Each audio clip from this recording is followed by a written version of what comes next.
So, may na-notice ako gamay diri sa dalom. Every time nga amo ni ako, abi ko, lang ng fat. So, ginaisip ko, kasi wala may nagatambok ako, tapos ang diri ko nagatubo na ang fat. So, munang naisip ko. So, buwas, ipatlantaw ko ini buwas. So, good morning. Pangapi ako yanda. Tapusin ko lang akong kape. Ready na ako magkadto sa clinic. And I need my sunglass kay mainit. Sobrang init. Tanawan nyo naman. Look. Charan! Blue na blue. Idulong ako ni Babe hasta sa City Mall. Then from City Mall, masakay ako e-trike to AMC.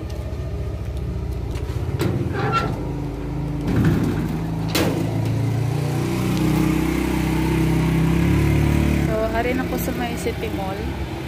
Dire ako masakay e-try. Ito sa una na e-try.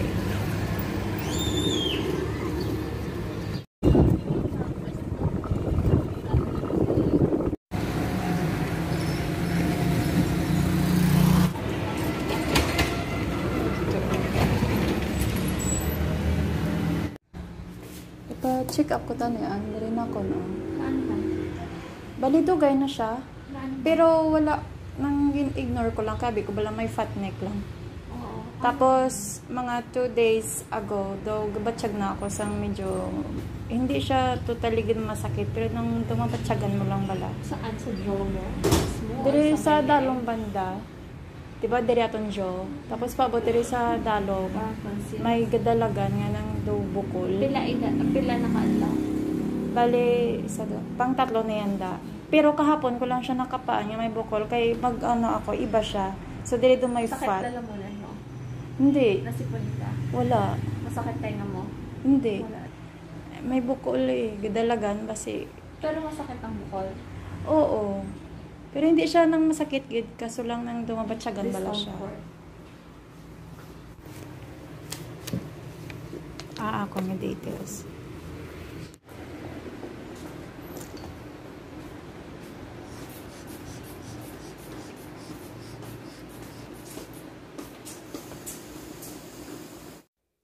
Pagkatapos namin mag-usap ng doktor, sinabihan niya ako na pumunta sa clinic na ito. It is Plastic Surgery and Skin Clinic Boracay dahil baka daw sila ang makasagot sa mga tanong ko. So, ari ako diri banda sa may Kingfish. So, ginalakat ko lang para nga matuntulan ko. Hindi ko mabala ng clinic, nagintudlo, pero ang hambal diri ko no banda sa may Kingfisher. So, kadtuan ta, kag lakton lang para nga matuntulan ko. May natag sila nga number. Kaso, nalipat na ako sa pangalan sa clinic. Mamangkot kita diyo. Kuya, may clinic diri banda? Clinic, nalipat ako sa pangalan. Number lang ang ginhatag. Pero ang may gin-mention sila nga pangalan. Pero ang hambal diri ko no banda sa Kingfisher pasulod. Kingfisher. Sa unahan pagid. Thank you ya ha. Are may pharmacy. So, try kita sulod. Kuya? Yun. Sa Lover. Sa Lover.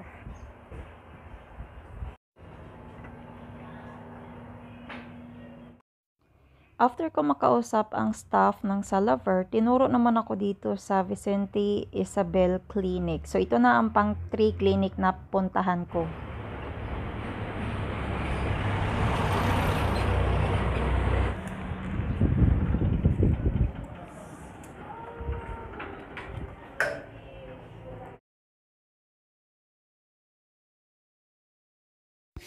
So, yanda na ang adlaw nga mabalik ako sa clinic. Bye, see you later. See you later. Love you, bye. Bye. Hey, love you. Love you. Love you. Okay. May motor na. Nakasakay na ako. Bye! From City Mall. Love you. Get inside.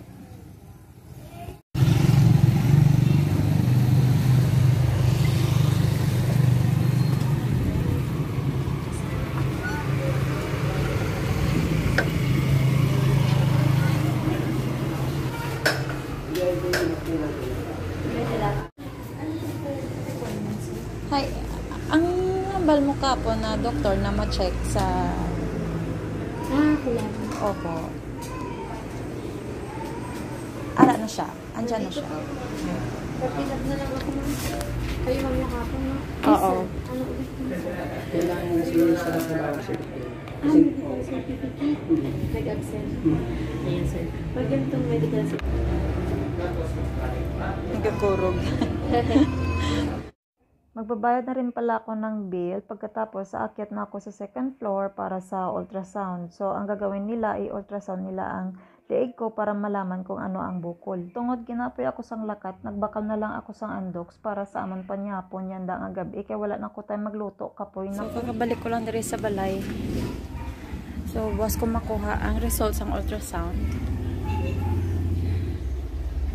So, balikan ko siya ulit buwas after lunch.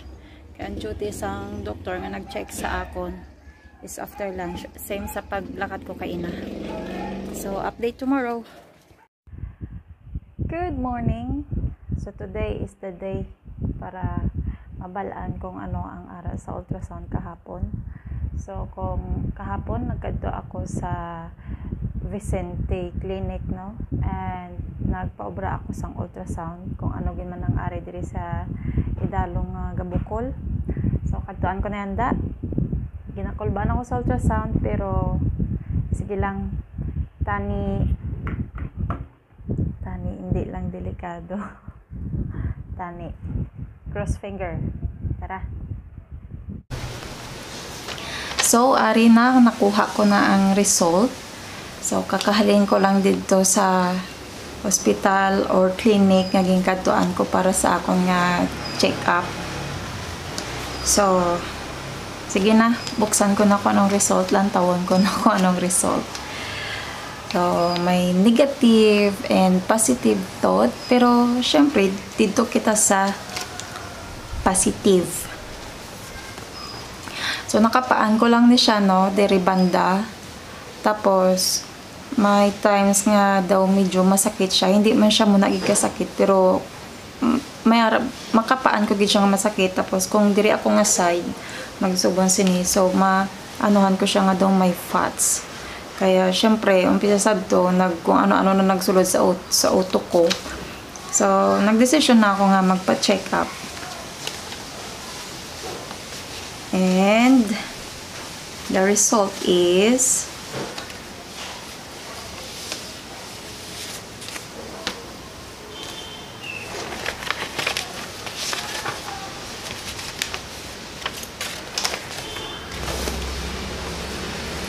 So, amo ni ang nagwa sa ultrasound.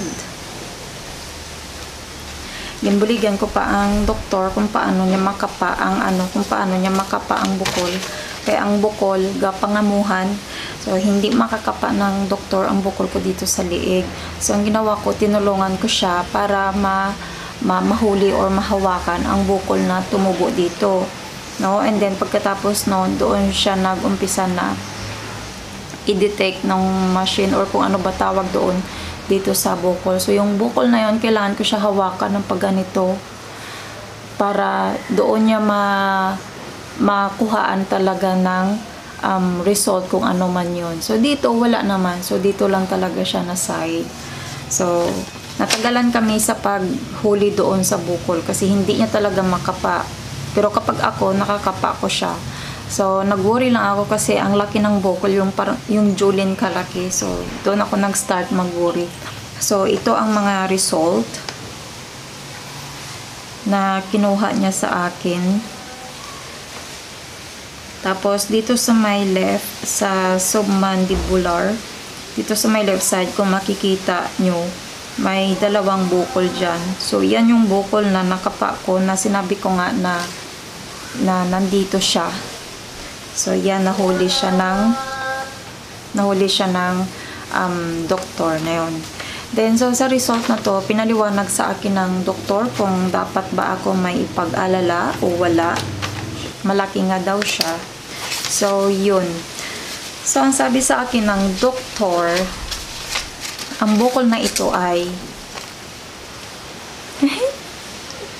Masaya lang ako kasi ang bukol na to ay hindi siya yung cyst or hindi siya yung cancer, hindi. So, syempre, masaya ako and sobrang relief ako doon nung sinabi ng doktor na yung bukol na yon hindi siya cancer, hindi siya cyst, hindi din siya yung kahit ano, yung ibang bukol na tumubo dito, kundi isa siyang kulane. Yun, kulane. So, ang sabi niya, tinanong niya ako kung baka daw may mga sumakit dito na banda ko.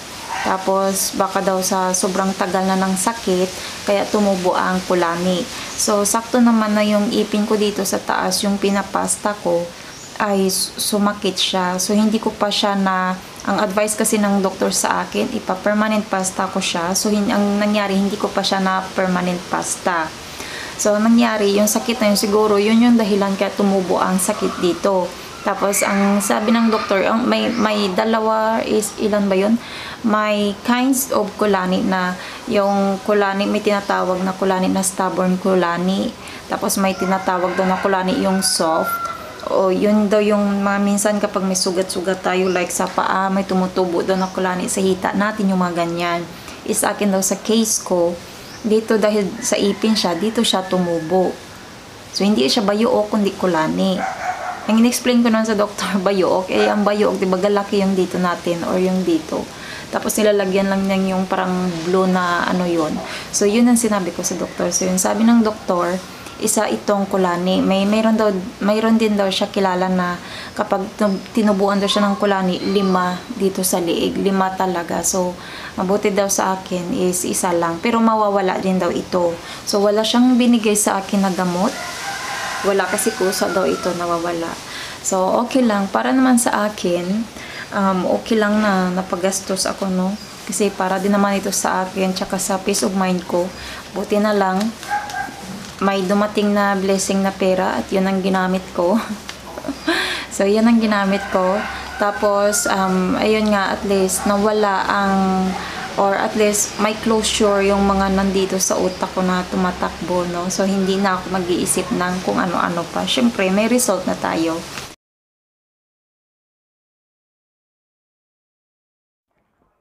So, amo ni ang result nga nakuha ko.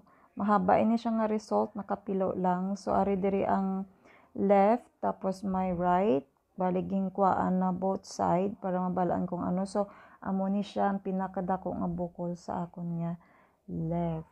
Nan mo na. So, amo ni siya ang result sang akon nga ultrasound. So, sa pihak, kung mabasihan ninyo, wala siya sang bukol. Pero ang sa pihak may ara. Syempre, pasalamat ako sa Ginoo kay ginpamatian niyo man ang ako nga ginpangamuyo, no?